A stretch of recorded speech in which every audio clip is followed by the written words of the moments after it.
What if everything you were taught in school about history was wrong? What if an ancient civilization, more advanced than we are today, once existed and was then completely erased from human memory?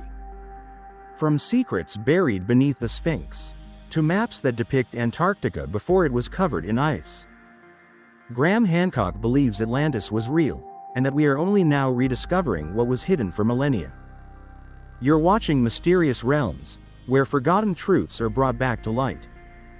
Like, subscribe, and hit the notification bell so you don't miss any of the mysterious stories still waiting to be unearthed. The most terrifying thing isn't that the past was forgotten, but that it was deliberately buried. You've likely heard it 100 times. We are the most advanced civilization, with cutting-edge science, pioneering technology, and unmatched intelligence. But what if someone told you we're just a flawed copy of a civilization far more glorious, one that may not have even belonged entirely to this world? Graham Hancock, one of the most controversial researchers alive, isn't just asking that question. He's spent his life pursuing a radical theory that a civilization more advanced than Egypt, Sumer, or the Maya once thrived during the Ice Age and was wiped out by a global cataclysm more than 12.800 years ago. But the most frightening part isn't the cataclysm. It's that the evidence of their existence still remains, recorded, preserved, and systematically hidden by those in power. From Egypt to Antarctica, from cave paintings to ancient maps, Hancock uncovered signs that defy conventional knowledge. Winged beings carved in stone, monuments aligned with uncanny precision to constellations, eerily identical flood myths told on continents thousands of miles apart. Is it all coincidence? Or did someone come before us, build, teach, and vanish?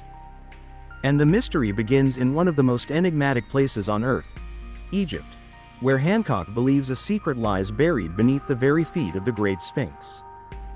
To most tourists, the Sphinx is just a magnificent monument carved in stone. To Graham Hancock, it's a buried message, a whisper from a forgotten epoch the mainstream refuses to acknowledge.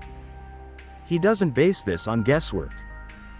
He uses hard data, seismic imaging, ground surveys, geotechnical readings beneath the Giza Plateau. And what he finds is shocking: mysterious hollow chambers directly beneath the Sphinx's paws, unaccounted for in any official archaeological records. According to ancient Egyptian texts, there were stone gates and sealed rooms of the gods, buried since Zep-Tepi, the first time. An age when gods and humans coexisted. Long dismissed as myth, until Hancock's seismic data lined up perfectly with those legends. But Hancock wasn't the first to speak of the Hall of Records. Edgar Cayce, the famed 20th century psychic, once declared during a trance that beneath the Sphinx lay an underground library preserving all knowledge from the lost civilization of Atlantis, hidden away to protect it from an age-ending cataclysm.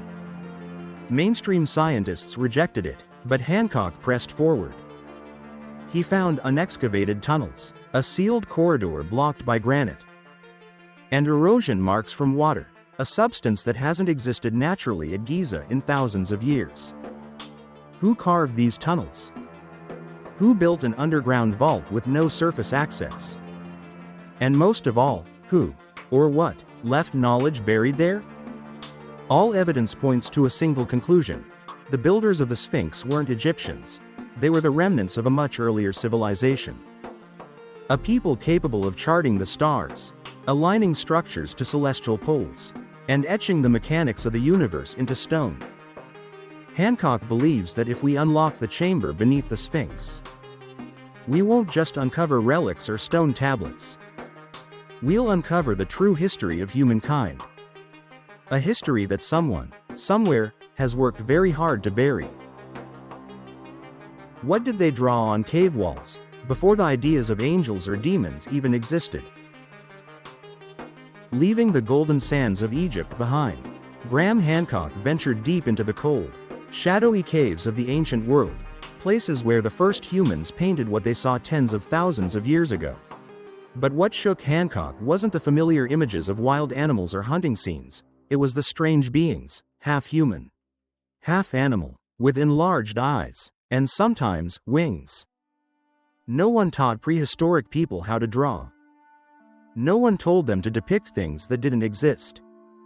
So why, across continents, from Lascaux Cave in France, to Chauvet, to Australian rock shelters, even the sand cave paintings in Africa, do the same bizarre figures appear again and again? Hancock doesn't believe this is coincidence or imagination. He began connecting these images with ancient shamanic traditions, where tribal shamans used mind-altering plants to enter trance states and interact with the spirit world. And what they described during these states matched eerily with the cave drawings.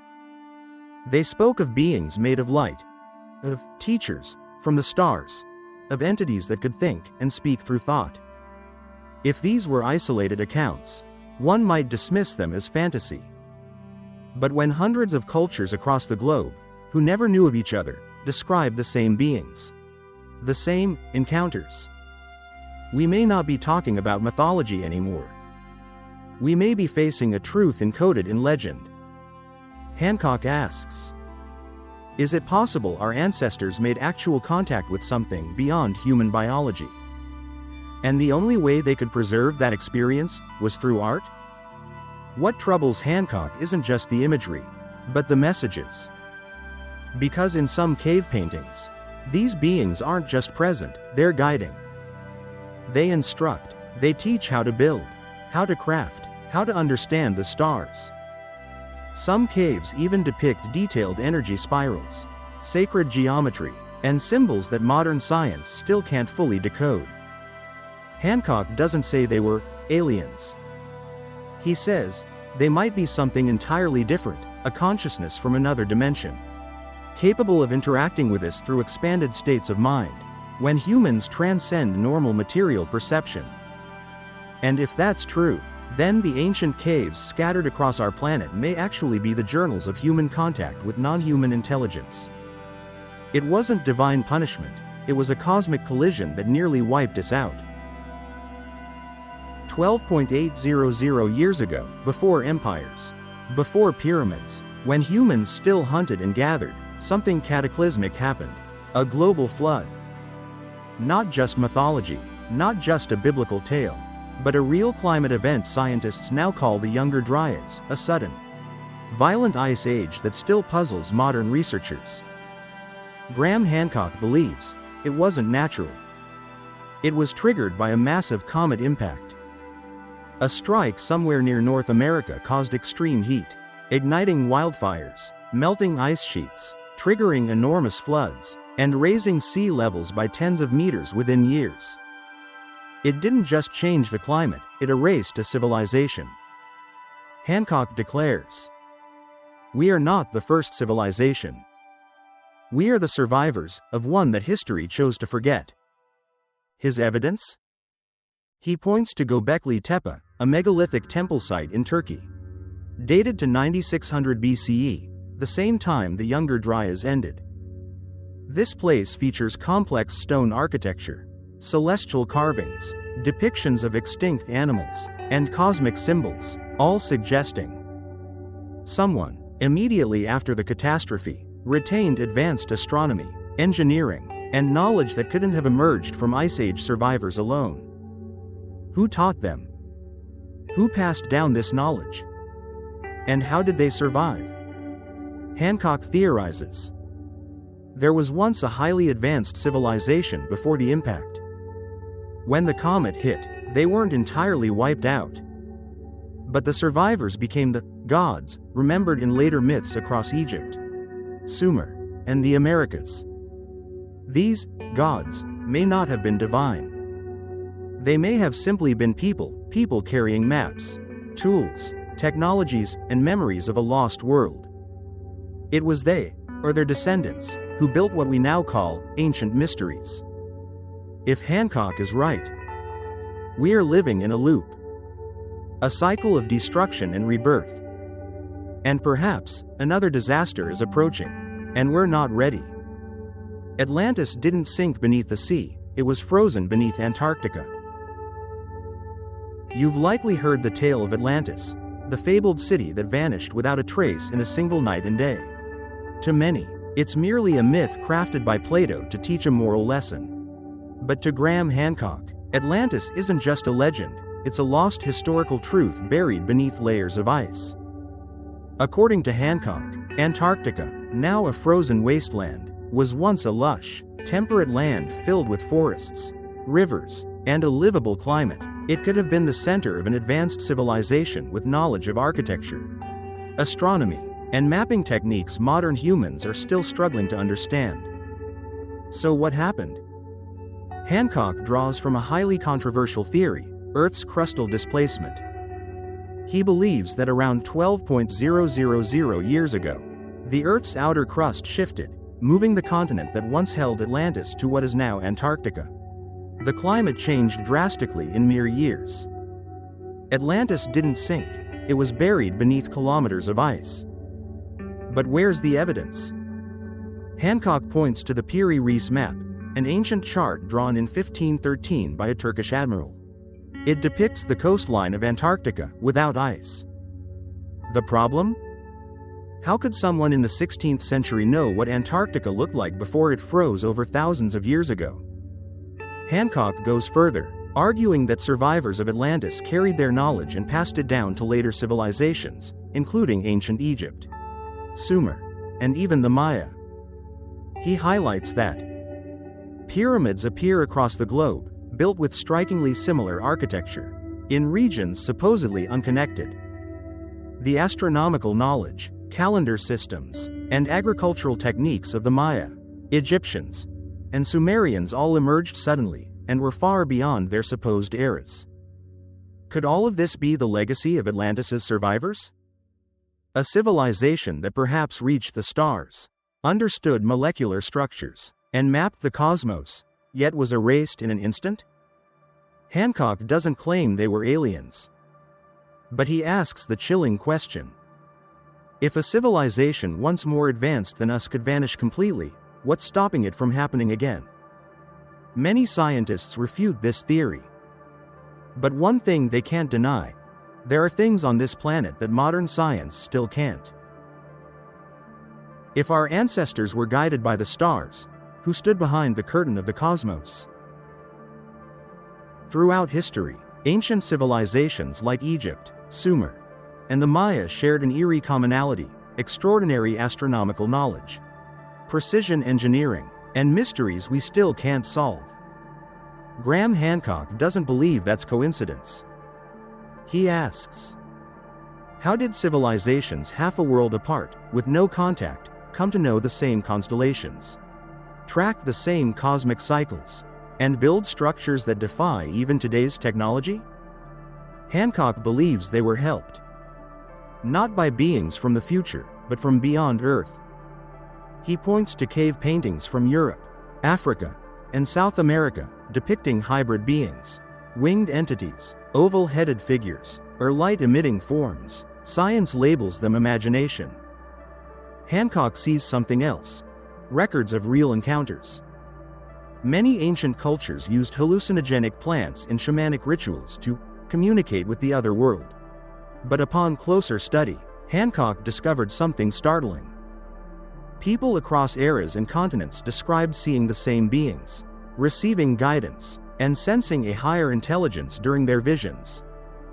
And he asks, if thousands of people, across time and space, report seeing the same thing under altered consciousness, is it really a hallucination? Hancock believes these entities weren't delusions, but a form of interdimensional communication through human consciousness itself. He proposes that consciousness is the gateway, a portal to a realm where non-physical, extraterrestrial intelligences reside, capable of transmitting knowledge directly into our minds. He calls this the ancient symbolism of interstellar intelligence, a body of wisdom accessed by early civilizations and recorded as architecture, sacred geometry, rituals, and myth. This, he believes, explains why pyramids always align with star constellations.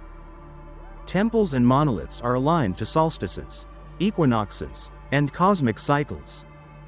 Sites like Stonehenge, Luxor, and Machu Picchu aren't just buildings, but maps of consciousness connecting humanity with higher realms of awareness. Hancock argues that this knowledge didn't evolve gradually, but came from an encounter, a transmission, and eventually, a loss. We were once taught. Then we forgot. And now, we repeat. As humanity now races toward space, he asks, is it time for that memory to return? Hancock admits he doesn't have all the answers. But he's certain of one thing. We've been looking in the wrong direction. History isn't buried in the past, it's waiting beneath our feet. In stone temples, and among the stars. The question isn't, did we have an ancient civilization? It's, why did we forget it? Memory of the stars. If everything we've ever believed to be true is just the tip of an iceberg buried by time, then Graham Hancock is the man who dared to set fire to the ice. Throughout his journey, he has never stopped asking questions, the kind that make scholars uncomfortable, that the academic world rejects, but that force millions around the world to reconsider the entire story of humanity. Because, according to Hancock, we are not the first civilization to reach great knowledge. We are merely rediscovering what was once known, and then forgotten. From the Hall of Records beneath the Sphinx, to pyramids that defy modern science, from the possibility that Antarctica is a frozen Atlantis, to ancient cave paintings as visual memories of extraterrestrial intelligence, Hancock is redrawing the map of history. But not with stones and dirt, with intuition, data, and an unrelenting hunger to reclaim what has been lost. And if he's right, then that truth won't just change how we view the past. It could reshape the future of all humankind. Because if our ancestors were once connected to the stars, if a brilliant civilization was erased from memory, if non-human intelligences once imparted knowledge to early humans, then it means this. We, you and I, are the inheritors of a forgotten legacy. Not written in textbooks, but encoded in our DNA, buried in our subconscious, and whispered through the dreams of humanity. And now, the only question that remains is, do you dare to look at all of history, not with your eyes, but with your heart and your consciousness? Because sometimes, the greatest things that ever existed weren't buried in the earth, but in our own arrogance.